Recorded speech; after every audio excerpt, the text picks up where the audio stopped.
You pop the bag open and the smell hits you first. Warm potato, salt, and a whisper of golden oil. You pull out a single chip, thin as paper, and it snaps between your teeth with a crunch you can feel in your ears. Behind that one little chip is a factory that turns more than 1 million pounds of potatoes into chips every single day. Today, you're going inside.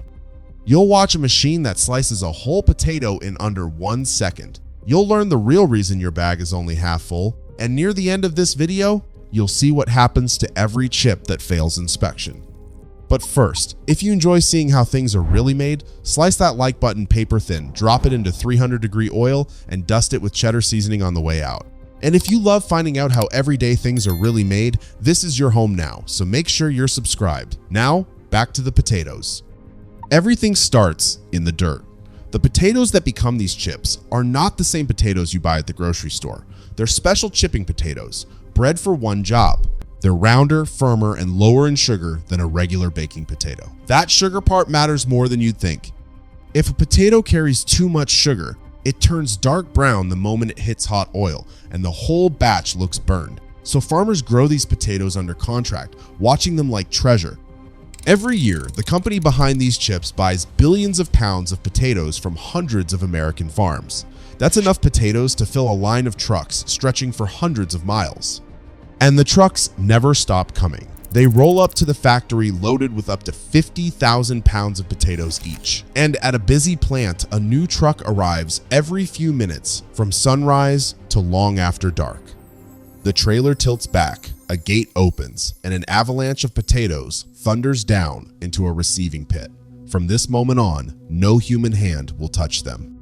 But before a single potato moves deeper into the plant, workers pull samples from every truck. They check the size, they check for damage, and they run a fry test on a small batch right there. If the test chips come out dark, the entire truck can be turned away. Only the potatoes that pass get to ride the conveyor inside. And the first thing waiting for them in there is a bath unlike anything you've ever seen. These potatoes came straight from the field, so they arrive wearing dirt, mud, and sometimes actual rocks. The conveyor drops them into a churning water bath where powerful jets blast away the soil. Hidden below, a clever trap uses the weight of stones against them. Rocks are heavier than potatoes, so the rocks sink into a catch chamber while the potatoes float on through. One stone in the wrong place could shatter a slicing blade, so this trap runs every second of every day.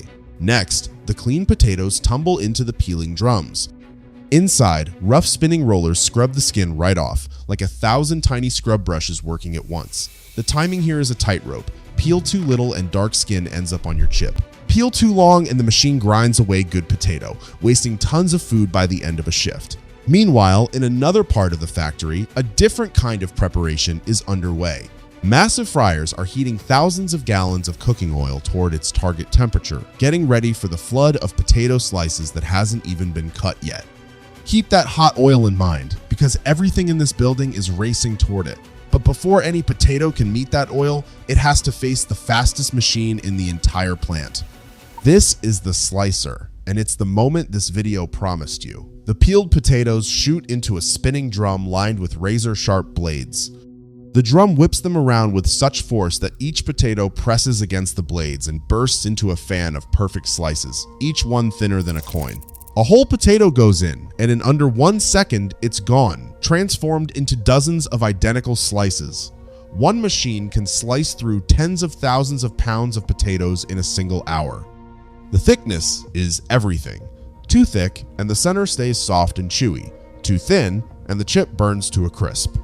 The blades wear down with every passing minute, so technicians swap them constantly to keep every slice exact. The fresh slices then plunge into a cold water rinse. The water turns cloudy white almost instantly. That cloud is starch, washing off the cut surfaces. If that starch stayed on, the slices would glue themselves together in the fryer and cook into one solid lump. The rinsed slices march toward the fryer on a wide conveyor, dripping and glistening. But hold that picture for a moment, because this entire empire of machines almost never existed. Back in 1932, in the middle of the Great Depression, a young salesman named Herman Lay was driving around the American South in his old car, selling potato chips to small shops out of the back seat. Times were so hard that he sometimes traded chips just to keep moving, but Herman believed in those chips. He saved, he hustled, and within a few years he bought the little company he worked for and put his own name on the bag. By 1944, his chips became one of the first snack foods ever advertised on television in America. One man, one car, one idea, and it grew into the snack you're watching being born right now. And back on the factory floor, those wet potato slices have just reached the edge of the oil. The slices slide down into a fryer longer than a school bus, filled with oil held near 350 degrees Fahrenheit. The moment they hit, the oil erupts into a rolling boil. That violent bubbling is water escaping. A raw potato is roughly 80% water, and the hot oil drives almost all of it out as steam. Gentle paddles push the slices along so they never clump, and in about 3 minutes, soft white slices transform into golden, rigid chips with less than 2% moisture left inside. That's the whole secret of the crunch. No water, no bend, just snap. But this stage is also the most dangerous part of the entire process. The temperature must be watched constantly. A few degrees too hot and an entire run of chips burns in moments. A few degrees too cool and the chips come out greasy and pale. Sensors check the oil every second, and the oil itself is filtered around the clock to stay clean and fresh. At full speed, this one fryer can pour out thousands of pounds of finished chips every single hour. The hot chips ride out of the oil on a draining belt, get a gentle shower of salt while their surface is still glistening, and head for the next station. Because a golden chip is not yet a finished chip. First, every single one has to pass a test. The chips now enter a tunnel of cameras and lasers. This is the optical sorter, and it inspects every individual chip flying past at full conveyor speed, scanning thousands of them every second. It's looking for anything wrong. A dark burned spot, a green edge, a piece of peel, a chip that's folded or broken. When the system spots a bad chip, it doesn't stop the line.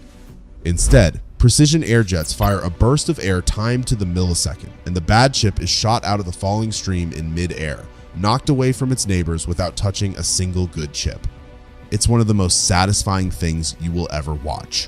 Where do those rejected chips go? Hold that question, because the answer is coming at the end, and it's better than you think.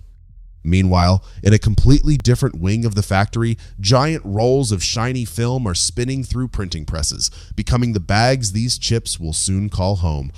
Each roll long enough to wrap thousands and thousands of bags. The survivors of the laser test now head toward the flavor station. But before we get there, let's finally answer the question that has annoyed snack lovers for generations. Why is the bag only half full? Here's the truth. That empty space isn't air at all. It's nitrogen, a harmless gas pumped into every bag in the final second before it's sealed. It does two jobs at once. First, nitrogen pushes out the oxygen, and oxygen is what makes chips go stale and makes oil taste old. Sealed in nitrogen, a chip stays crunchy for months. Second, that pillow of gas works like a tiny airbag. Chips are fragile, and bags get squeezed, stacked, and tossed across thousands of miles of highway. Without that cushion, you'd open a bag of crumbs. So the next time someone complains their bag is half empty, you can tell them it's actually full of protection. But a bag of plain chips is only part of the story, because right now, the chips are rolling toward a machine that completely changes their personality. This is the seasoning drum, a huge rotating barrel that works like a slow-motion clothes dryer for chips. The chips tumble gently inside while a precise stream of flavor powder rains down on them. Barbecue, sour cream, and onion, cheddar, each flavor blended from dozens of ingredients in a guarded recipe. The tumbling motion coats every chip evenly, front and back, edge to edge. The amount of powder is measured by computer because the line between perfect and ruined is razor thin. Too little powder and the chips taste flat. Too much and the flavor overwhelms everything and the batch fails the taste test. While the chips take their flavor bath, those printed film rolls from the other side of the factory arrive at the bagging hall, where dozens of bagging machines stand in long, gleaming rows. Each machine pulls the flat film downward, wraps it around a metal tube, and seals it into a bag shape in the blink of an eye. Above each machine sits a ring of weighing buckets, each holding a small pile of chips. A computer weighs all the buckets at once, picks the exact combination that adds up to the perfect bag weight, and releases them together. The chips free fall down the tube into the waiting bag. One pinch of the sealing jaws at the top, one blast of nitrogen, and the bag is done.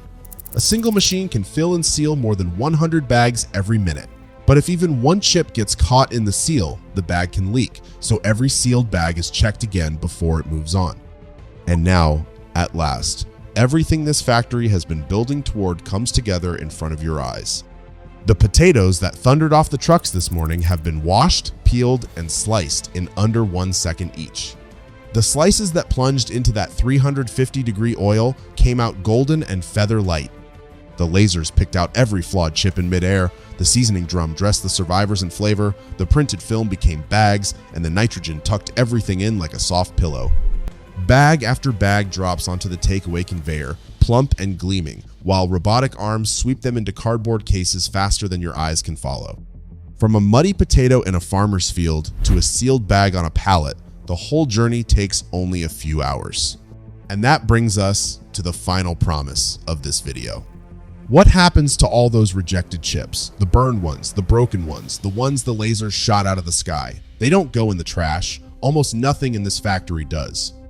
The rejected chips and potato trimmings are collected and turned into feed for farm animals. And even the starch washed off the slices is captured and sold to other industries. So somewhere out there, cattle are munching on the chips that weren't pretty enough for your bag. In this factory, even failure gets a second life. The sealed cases are stacked onto pallets, wrapped tight, and loaded into trucks that fan out across the country day and night, restocking shelves so fast that the bag you buy is often only days old. Here's a little souvenir to take with you. Next time you open a bag and find a chip folded over on itself, you're holding a small accident. 2 slices stuck together for a split second in the fryer, and the machines let it through anyway. Plenty of people think the folded ones taste best, so consider it a lucky find. So tell me in the comments, which flavor do you grab when plain just isn't enough? I read those and the answers always surprise me. If you enjoyed this journey, you'll love seeing how chocolate bars are born, so go watch that video next. Thanks for spending this time inside the factory with me, and I'll see you in the next one.